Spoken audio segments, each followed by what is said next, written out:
오늘은 저희 교회가 선교주일로 지킵니다. 그래서 선교에 대해서 한번 생각해 볼까 그렇게 생각합니다. 저희 교회는 현재 6분의 파송 선교사님이 계십니다. 저희 교회가 몇 년도에 처음 파송 선교사님을 파송한지 여러분 혹시 아십니까? 기억하기 상당히 쉽습니다. 1990년 딱 떨어지죠.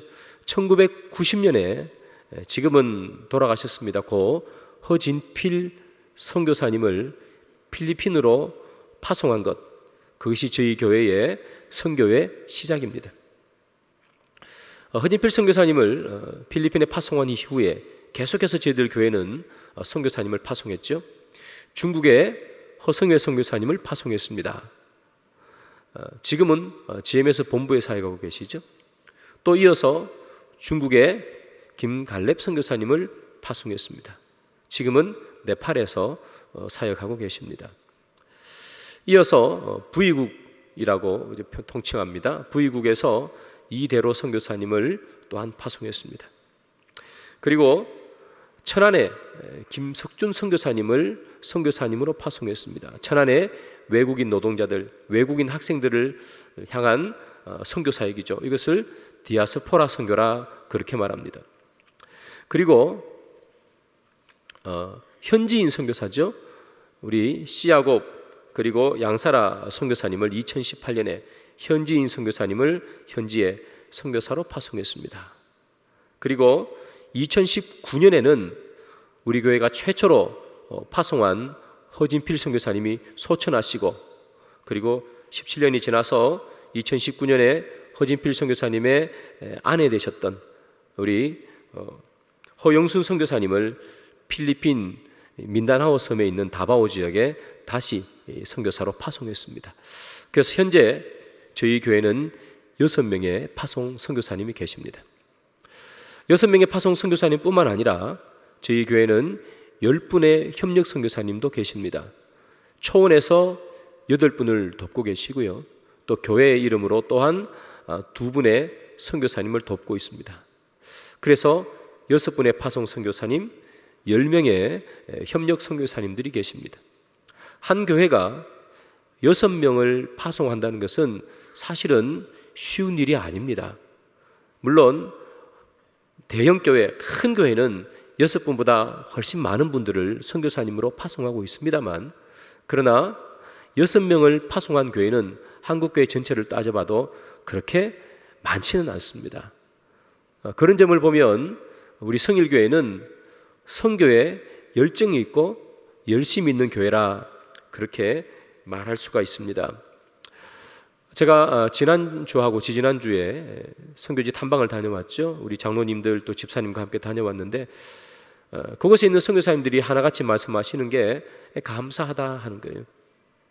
교회가 늘 이렇게 기도로 또 물질로 후원해 주셔서 너무 감사합니다 하는 이야기들을 많이 하시고, 그리고 교회가 선교에 최선을 다해 주셔서 감사합니다 하는 이야기를 두 곳뿐만 아니라 우리 교회가 파송한 선교사님들에게 늘 듣는 말입니다. 저희 교회는 선교에 요즘 하는 말로 진심인 그런 교회죠.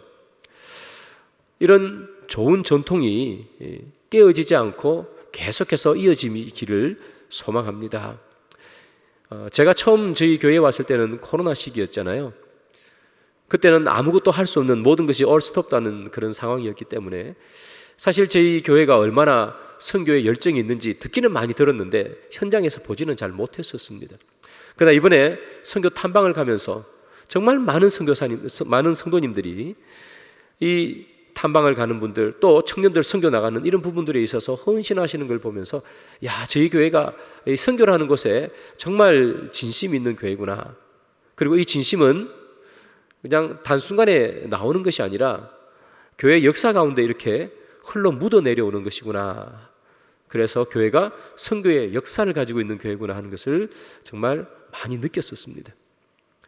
저희 교회뿐만 아니라 한국 교회 자체가 사실은 선교의 진심이죠. 선교에 많은 열정을 가지고 있습니다. 한국 교회를 이렇게 보면 우리가 흔히 개척교회라 그렇게 말합니다. 요즘은 이름이 미래 자립교회 이렇게 표현하는데요. 개척교회도 선교사님을 돕는 교회가 있습니다. 그렇지 않습니까? 개척교회인데도 불구하고 선교사님들에게 후원하는 교회가 우리 그렇게 찾아보는 것이 어렵지 않습니다. 쉽게 찾을 수 있습니다. 그런 만큼 자립한 교회든 자립하지 못했던 교회든 선교사님을 돕고 선교사를 파송하는 일에 최선을 다하는 것이 한국교회입니다. 그래서 한국교회는 정말 선교의 진심입니다. 한국교회가 얼마나 선교의 진심인지는 여러분 제가 이제 보여드리는 이 도표를 보면 정확하게 나옵니다. 한번 볼까요? 저 도표의 제일 앞부분, 제일 낮은 부분은 1979년입니다. 저 도표는 뭐냐 하면 한국교회가 얼마나 많은 선교사님을 파송했느냐 하는 그래프입니다. 1979년에는 여러분 잘 보이시는지 모르겠습니다만 몇 분의 선교사님을 파송했는가 하면 아주 작아요. 93명입니다. 100명이 채 되지 않죠. 93명의 선교사님을 파송했는데요. 여러분 보시는 것처럼 기하급수적으로 선교사님 파송 숫자가 쭉 늘어갑니다. 그리고 2022년 작년이죠. 선교사님이 약 몇 분이 파송되었느냐? 22,000명입니다. 그래서 93명에서부터 시작해서 22,000명에 이르기까지 약 220배의 성장을 이루어간 것, 그것이 한국교회 선교의 그 힘이죠. 얼마나 선교를 중요하게 생각했는지 우리는 볼 수 있는 거예요.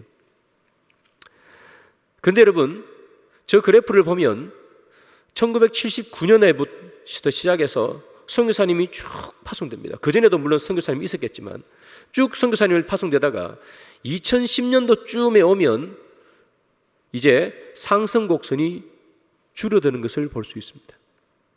정책이라고 할 수 있겠죠? 아주 조금씩 성장하다가 2020년이 되면 2020년부터 21년, 22년까지 선교사님의 숫자가 아주 조금 줄어듭니다. 그래서 많은 선교학자들 이렇게 얘기합니다. 한국 교회는 앞으로 선교사님 숫자가 늘어나지는 않을 것이다. 굉장히 빠른 속도로 줄어들 것이다. 그렇게 예측을 합니다. 한국 교회 선교사님의 숫자가 줄어든다는 것, 이것은 선교의 쇠퇴를 얘기하는 것인가? 그럴 수 있습니다. 선교사님의 숫자가 줄어든다는 것은 파송하는 교회가 적다는 것이고 또 선교를 지망하는 선교사님이 적다는 거죠. 보내는 사람이 적고 갈 사람이 적기 때문에 숫자가 줄어드는 것입니다.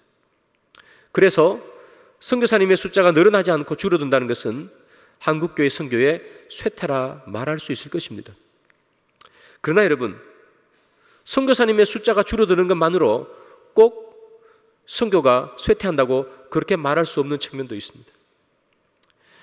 제가 올 6월 달에 평창에서 열렸던 세계 선교 전략회의, 앵커위라고 부르는 그 전략회의에 다녀왔었습니다.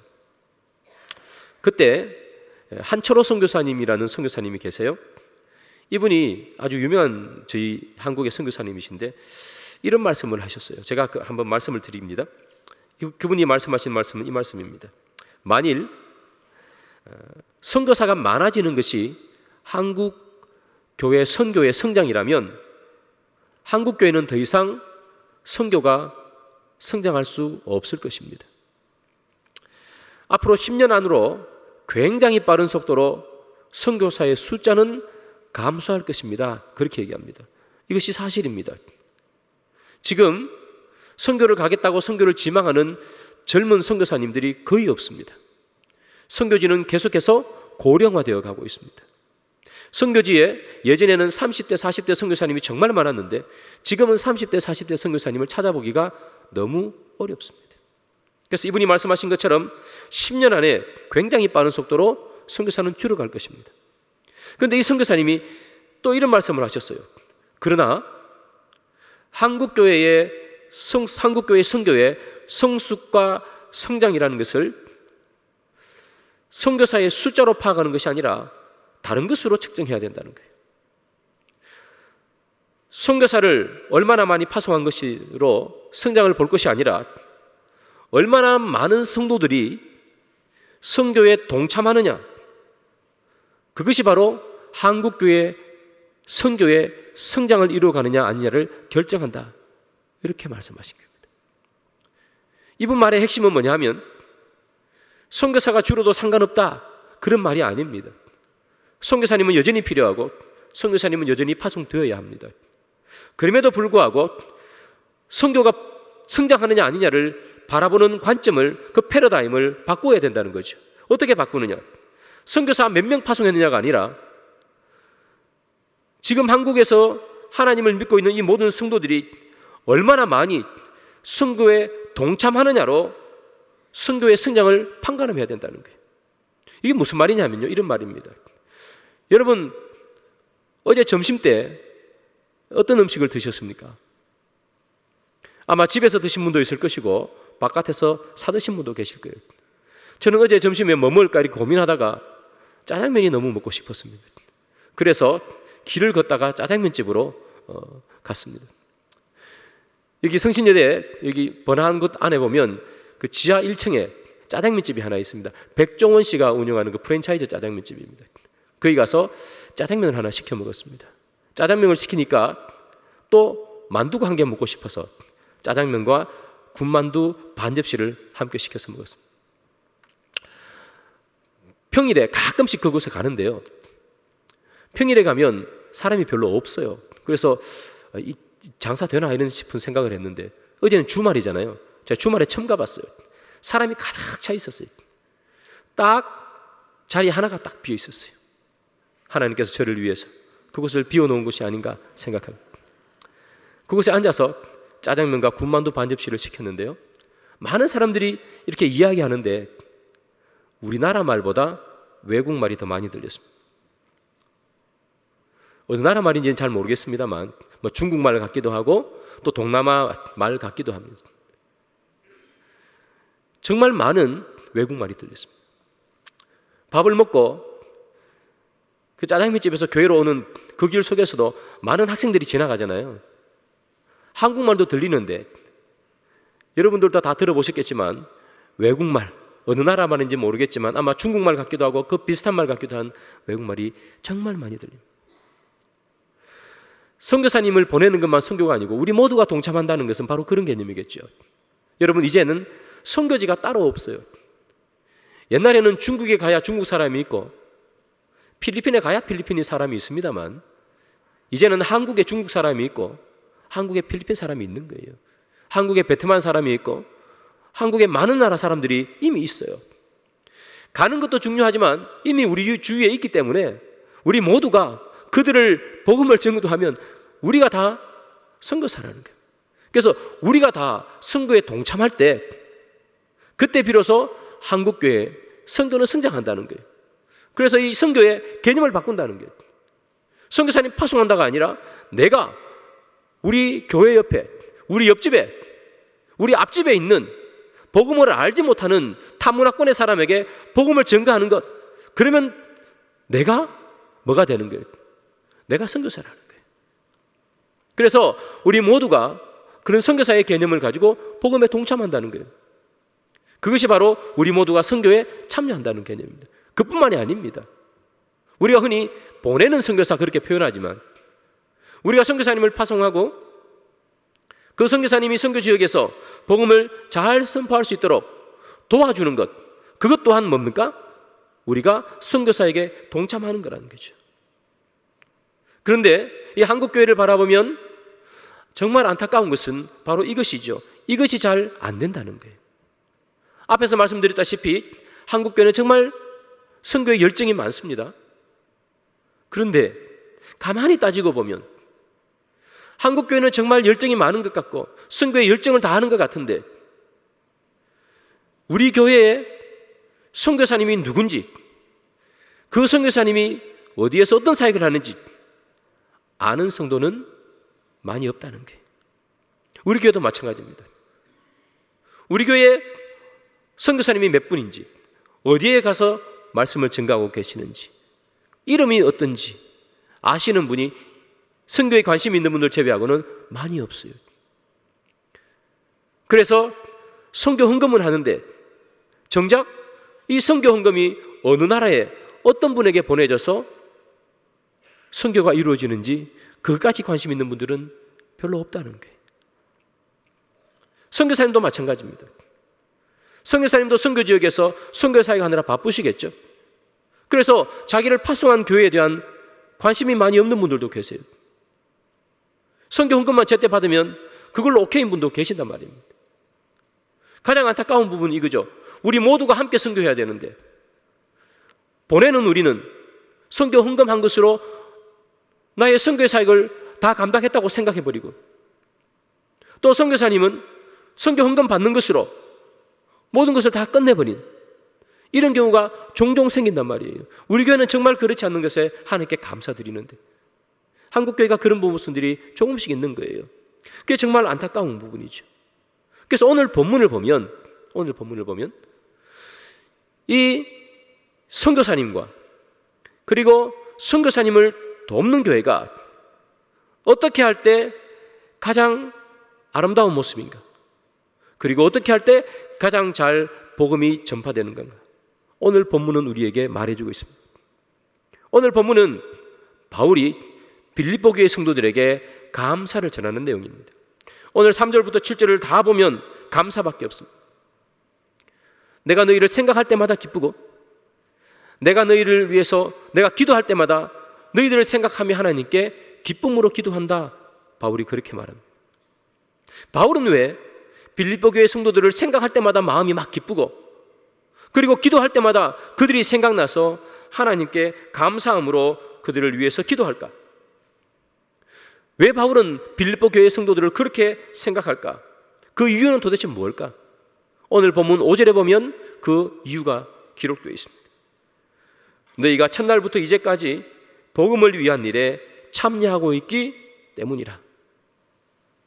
바울이 빌립보 교회 성도들을 생각할 때마다 막 너무나 기쁘고, 하나님께 기도할 때마다 이 빌립보 교회 성도들이 생각나고, 그래서 하나님께 기도했던 가장 큰 이유는 바울이 복음을 전하는 그 첫날부터 지금까지 복음을 위한 일에 참여하고 있기 때문이래요. 복음을 위한 일이 뭡니까? 바울의 선교 사역이죠. 바울이 빌립보 교회 성도들을 그렇게 생각했던 이유는 바울의 선교 사역에 그들이 동참하고 있기 때문에, 내 선교에 너희들이 동참하고 있구나. 그래서 너무 감사했던 거예요. 첫날부터 지금까지라고 말하죠. 이 첫날은 언제냐? 그 첫날은 바울이 회심했던 다말색 도상에서의 첫날이 아니고요. 언제부터인가 하면 이 바울이 2차 전도 여행을 시작할 때, 즉 아시아에서 복음을 전가하려고 마음먹었지만 밤중에 환상이 있죠. 사람이 나타나서 마게도냐로 와라, 도와달라, 그렇게 얘기했잖아요. 그래서 바울이 마게도냐 지방으로 가고, 마게도냐에 있는 첫성 빌립보 지방에서 복음을 선포했을 때를 말합니다. 바울은 이 마게도냐 지방으로 복음을 선포하러 가기 그 이전에는 안디옥을 중심으로 바나바와 함께 사역했어요. 공동 사역을 했습니다. 그러나 마게도냐 지역부터 시작해서 이 바울은 독립적인 사역을 시작하게 됩니다. 그가 이제 바나바를 떠나서 독립적인 사역을 시작합니다. 그때부터 이 빌립보 교회는 바울의 든든한 후원이 되어준다는 게, 바울을 위해서, 바울의 선교를 위해서 처음부터 동참했던 교회. 그래서 바울이 너무나 기뻤다는 거예요. 그러면 이 빌립보 교회는 처음부터 어떻게 바울의 이 선교사에게 동참했는가? 빌립보서 4장 15절과 16절입니다. 우리 다 같이 한번 읽어보겠습니다. 빌립보 사람들아,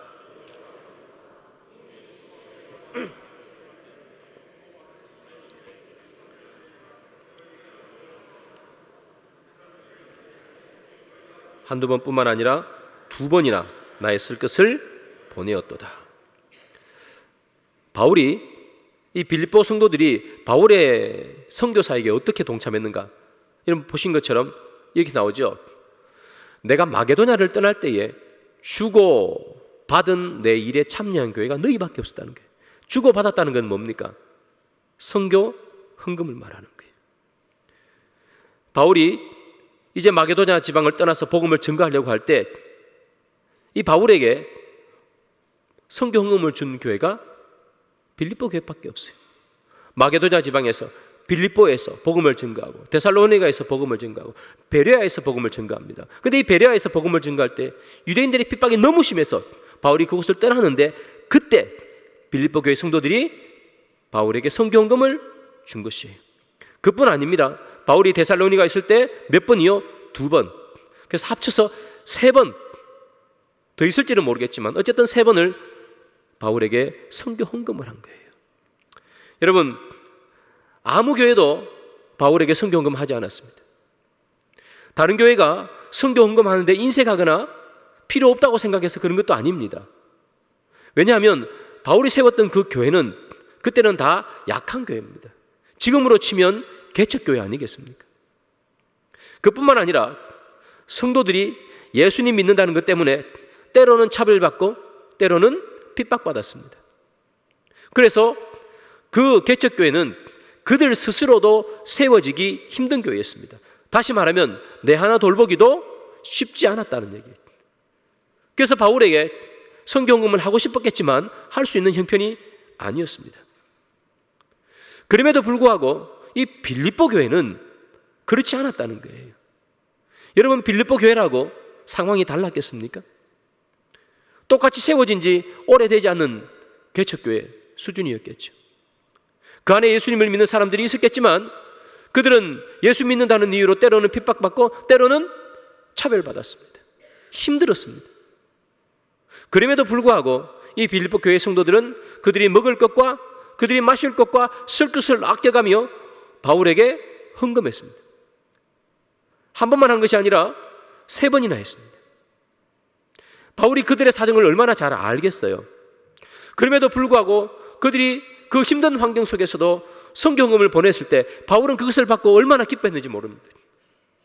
돈이 와서 기뻐했던 것이 아니라 그 속에 그들의 마음이 들어가 있었기 때문이었겠죠.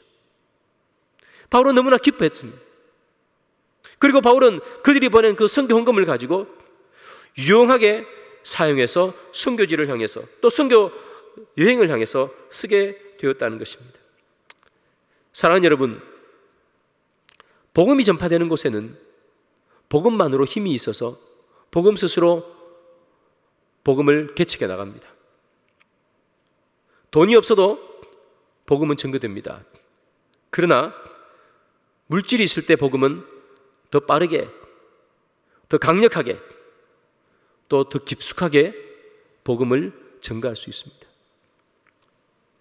바울이 선교 헌금을 받고 감사했던 이유가 바로 거기에 있습니다. 바울은 선교 헌금을 받지 않아도 복음을 전가하러 갔을 것입니다. 선교 헌금이 없어도 바울은 충분히 복음을 전가하고 남았을 사람입니다. 그러나 선교 헌금이 있었기 때문에 바울은 더 멀리, 더 많은 곳에 복음을 전가할 수 있었다는 것이겠죠. 그래서 바울은 선교 헌금을 보낸 사람에게 감사하는 겁니다. 바울이 선교할 때 언제나 바울 옆에서 물질적으로 바울을 도운 사람이 있습니다. 여러분 아시는 것처럼 빌립보에 갔을 때는 비단 장사 루디아를 만납니다. 그 여인은 재산이 많은 사람이었습니다. 바울과 그의 일행들을 자기 집으로 불러 모으고 그곳에서 먹여주고 재워주었습니다. 그리고 충분히 선교할 수 있도록 도와주었습니다. 그뿐만이 아니라 여러분 아시는 브리스길라와 아굴라 같은 사람은 텐트를 판매하는 판매업자입니다. 상점이 나라에 여러 곳 있는 프랜차이즈 텐트 판매업을 하는 사람이었습니다. 그래서 그는 부유한 사람이었습니다. 그러나 이 브리스길라와 아굴라는 그들의 목숨까지 내어놓을 만큼 바울의 선교를 도와주었습니다. 당연히 거기에는 물질이 따라갔겠죠. 사랑하는 여러분, 복음은 그 스스로 힘이 있어서 물질이 없어도 전파된다 말씀했습니다. 하지만 바울이 물질을 거부하지 않았다는 것은 우리에게 무엇을 말해줍니까? 물질이 없어도 복음은 전가되지만 그러나 물질이 있을 때 복음은 더 깊숙이, 더 멀리, 더 강력하게 복음이 전가되는 거예요.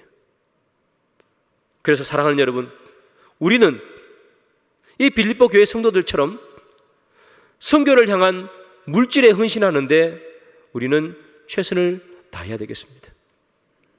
저희 교회의 아름다운 전통 중에 하나가 이것인 것 같습니다.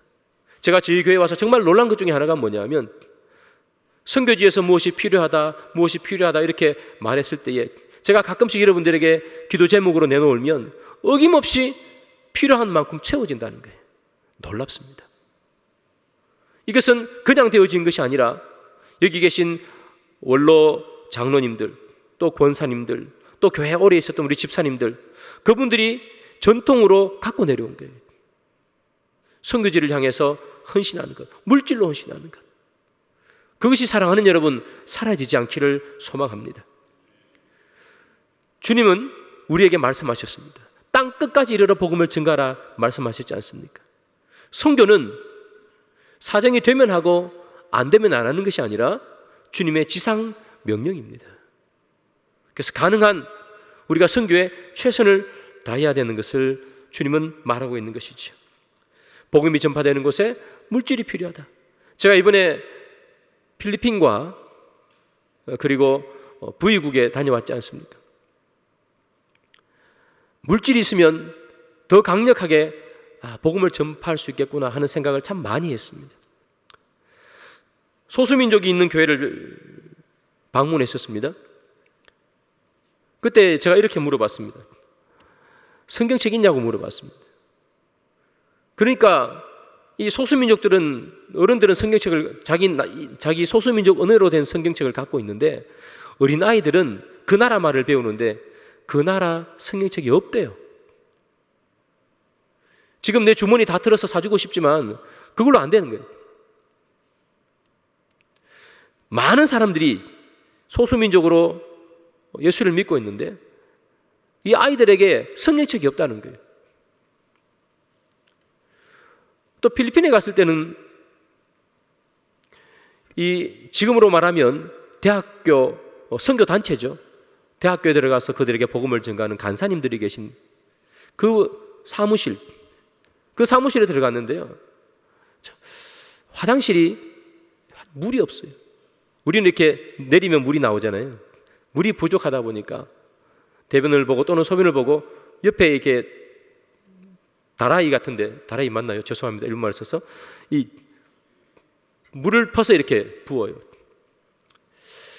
그 위에 그 물탱크 하나 놓으면 참 좋겠다 싶은데 그거 돈이 없는 거예요. 그거 있으면 얼마나 그분들이 편안하게 좀 더 쉽게 편안한 삶을 살면서 복음을 전가할 수 있을까? 그런 생각도 사실은 했습니다. 그러니까 물질은 필요합니다. 그래서 사랑하는 여러분, 우리가 선교사님들 생각하고 또 그분들을 위해서 기도할 때 반드시 우리가 뭐 해야 되는 것이 뭐다? 물질의 헌신을 놓치지 말아야 합니다. 물질은 또한 복음과 어찌 보면 함께 가는 것일 수도 있습니다. 바울도 그랬지 않습니까? 주는 것을 거부하지 않았습니다. 그것이 있을 때 복음이 더 멀리 강력하게 갈 수 있기 때문입니다. 우리 교회가 가지고 있는 아름다운 그 헌신의 전통을 잊지 않고 이어갈 수 있는 그런 저와 여러분들 되기를 소망합니다.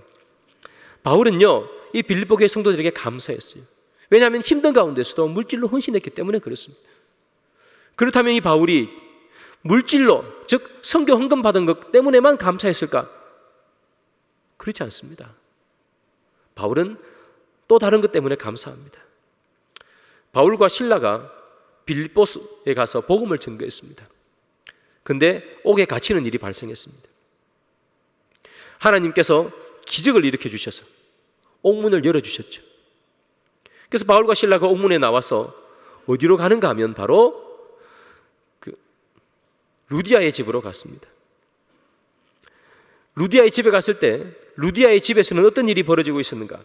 사도행전 16장 40절입니다. 다 같이 한번 읽어보겠습니다. 두 사람이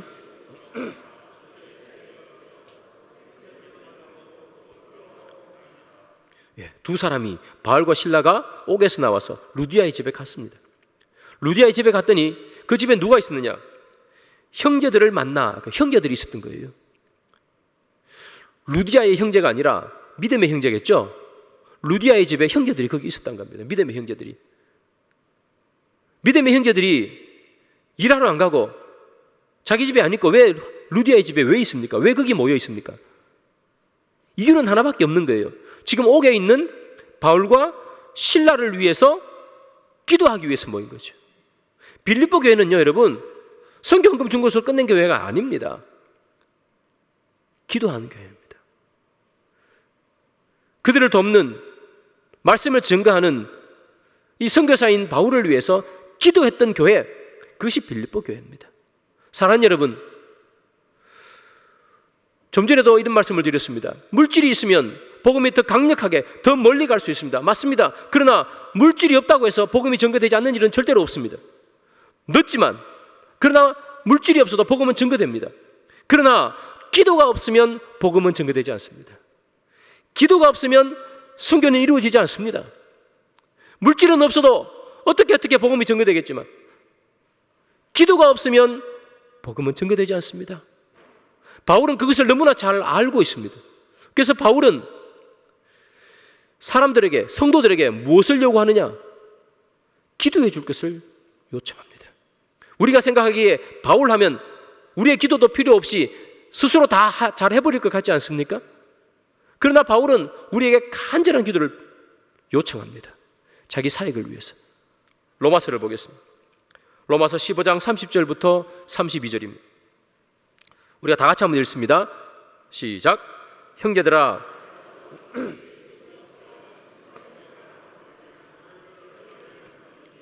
너희 기도에 나와 힘을 같이하여 나를 위하여 하나님께 빌어 나로 유대에서 순종하지 아니하는 자들로부터 건짐을 받게 하고 또 예루살렘에 대하여 내가 섬기는 일을 성도들이 받을 만하게 하고 나로 하나님의 뜻을 따라 기쁨으로 너희에게 나아가 너희와 함께 편히 쉬게 하라.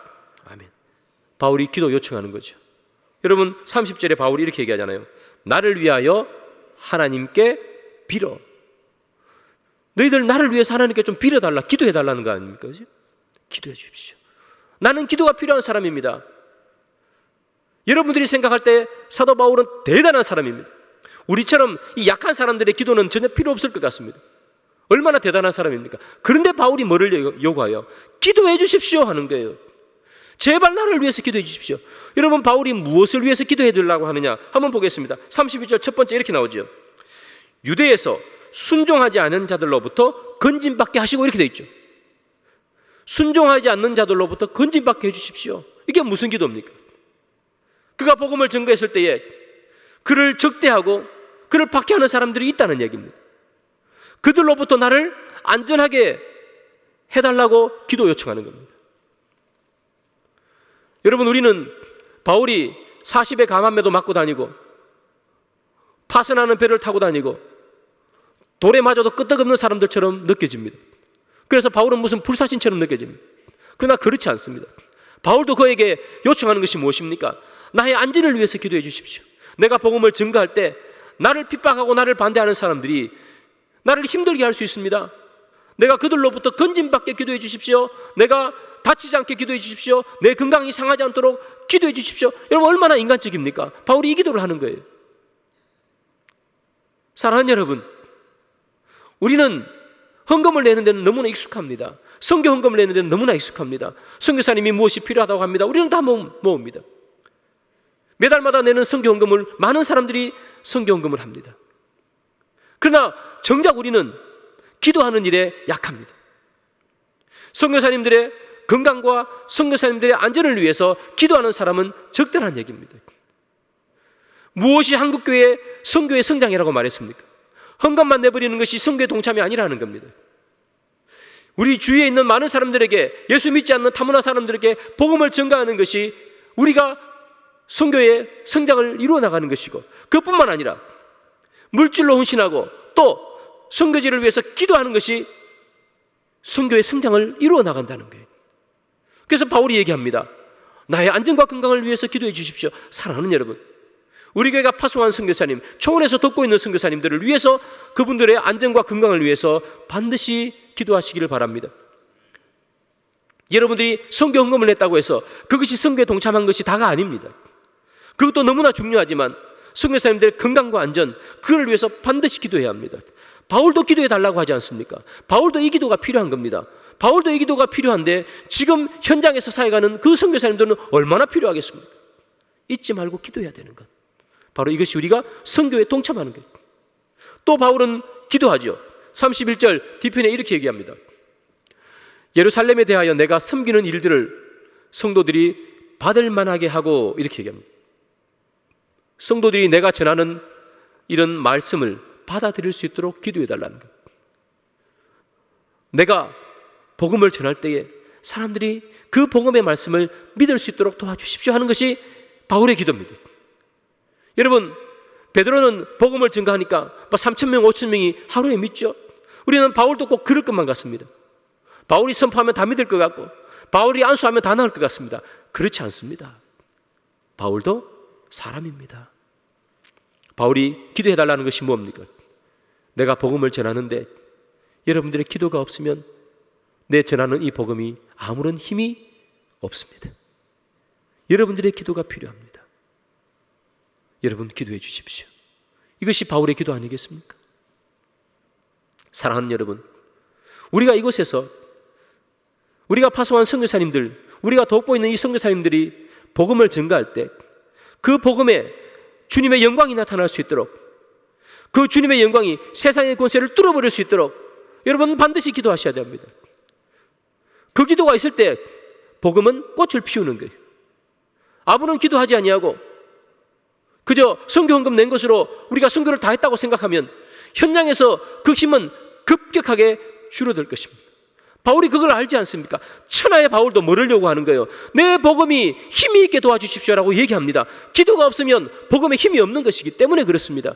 사랑하는 여러분, 여러분들이 기도하실 때 반드시 기도하시기 바랍니다. 우리 파송한 선교사님들, 그분들이 복음을 전가할 때 힘이 있게 하시고 능히 있게 하시고 그 복음의 말씀을 듣는 사람들의 마음과 영혼과 골수를 찔러 쪼개는 말씀을 증가할 수 있도록 반드시 기도하셔야 됩니다. 그것이 우리가 선교에 동참하는 것이에요. 바울이 또 기도를 요청합니다. 마지막입니다. 이렇게 기도하죠. 나로 하나님의 뜻을 따라 기쁨으로 너희에게 나아가 너희와 함께 편히 쉬게 하라. 나로 하나님의 뜻을 따라 기쁨으로 나아가기를 기도해달라고 얘기합니다. 하나님의 뜻을 따라 내가 나아갈 수 있도록 기도해달라. 사랑하는 여러분, 바울도 사람이지 않습니까? 하나님의 뜻을 따라가는 바울이지만 때로는 자기 생각이 앞설 수도 있습니다. 때로는 자기 뜻이 앞설 수도 있습니다. 그래서 바울이 기도 부탁하는 겁니다. 내 뜻이 앞서지 않기를 기도해 주십시오. 내 생각이 앞설지 않도록 기도해 주십시오. 하나님의 뜻이 늘 가장 앞설 수 있도록 기도해 주십시오. 그렇게 기도하는 거예요. 여러분, 바울은 예수님이 아닙니다. 그는 한낱 사람에 불과합니다. 그는 혈기를 가지고 있는 사람이고 그는 늘 실수할 수 있는 사람이고 그런 사람입니다. 사람이다 보니 하나님의 뜻보다는 자기의 뜻을 앞세우고 자기의 생각을 앞세울 때가 있습니다. 바울이 그것을 기도해달라는 겁니다. 내가 선교지에 가서 복음을 증거하는데 상황에 따라 놓이게 될 텐데 그때마다 하나님의 뜻이 먼저 생각나게 하옵소서. 여러분 기도해 주십시오. 나도 사람인지라 때로는 내 생각과 내 판단이 먼저 나설 수 있는 그런 사람에 불과합니다. 사랑하는 여러분, 우리가 기도에 또 선교에 동참한다는 것은 바로 이것입니다. 우리가 파송한 선교사님들, 우리가 돕는 선교사님들이 이 선교지에서 사람의 생각이 아니라 그들의 판단이 아니라 하나님의 뜻을 따라 세상에 복음을 증거하는 사람이 될 수 있도록 기도하는 것, 그것이 바로 우리가 선교에 동참하는 것이고 우리가 선교의 성장을 이루어 나가는 것이라고 바울은 말하고 있는 것입니다. 이런 면에 살펴봤을 때에 사랑하는 여러분, 우리는 과연 선교에 동참하고 있는가? 우리 스스로를 돌아봐야 합니다. 나는 선교에 동참하고 있는가? 나는 물질로 헌신할 뿐만 아니라 선교사님들의 안전과 건강을 위해서, 그들의 복음이 전파되는 것을 위해서, 그들이 하나님의 뜻을 따라 선교하는 것을 위해서 우리는 기도하고 있는가? 선교 헌금 낸 것만으로 우리는 선교를 감당하고 있다고 혹시 그렇게 생각하고 있는 것은 아닌가? 바울의 선교가 성공할 수 있었던 이유는 무엇일까요? 다름 아닙니다. 그를 뒤에서 돕는, 물질과 기도로 돕는 사람이 있었기 때문에 바울의 선교는 성공할 수 있었습니다. 여러분, 바울 혼자서 뭘 할 수 있겠습니까? 예수님도 아닌데 한낱 사람이지 않습니까? 그 혼자서 도대체 뭘 할 수 있겠습니까? 돕는 사람이 없다면, 그를 위해서 기도할 수 있는 사람이 없다면, 그를 위해 물질로 헌신할 수 있는 사람들이 없었다면 바울이 어떻게 복음을 전가합니까? 아무것도 못했을 것입니다. 바울 서신을 읽어보십시오. 바울 서신 뒷면에는 늘 그를 위해서 도와줬던 사람의 이름을 기록합니다. 그 무명의 사람들, 성경에 한 번밖에 안 오는 사람들, 때로는 이름조차 기록되지 않는 많은 사람들, 그 사람들이 바울을 위해서, 베드로를 위해서, 야고보를 위해서, 예수님의 12 제자를 위해서 기도하고 헌신했기 때문에 복음은 전파되고 그 복음이 우리에게까지 흘러 들어온 것입니다. 혼자서 할 수 있는 것이 아닙니다. 선교사를 몇 명 파송하느냐, 그것이 선교의 전가가 아니라는 거예요. 선교사님 파송하는 건 너무나 중요하지만, 그러나 선교사 몇 명 파송했다는 것이 전가가 아니라 우리가 선교에 동참할 때 그것이 진짜 선교의 성장이라는 거예요. 성일교회의 선교도 성장해야 되는 줄 믿습니다. 쇠퇴하면 안 되는 것이죠. 우리 귀한 선배 장로님들, 또 목사님들, 또 권사님들이 아름답게 내려온 이 아름다운 선교의 전통을 우리는 뒤처지게 할 수 없습니다. 그렇다면 우리는 어떻게 해야 될까요? 선교사님도 또 파송해야 될 것입니다. 그뿐만 아니라 물질로 헌신해야 되고, 그 선교사님들 위해 끊임없이 기도해야 되는 그 요청이 우리에게 남아있는 것입니다. 그때 우리 성일교회의 선교는 계속해서 성장하고 성숙하게 되는 줄 믿습니다. 말씀의 결론을 맺습니다. 사랑하는 여러분, 선교는 선교사님 혼자만 하는 것이 아닙니다. 보내놓고 끝나는 것도 아닙니다. 함께 하는 것입니다. 우리가 다 같이 선교하는 것입니다. 물질로, 또 끊임없는 기도로 선교사에게 동참하시는 저와 여러분들 되기를 주님의 이름으로 축복합니다.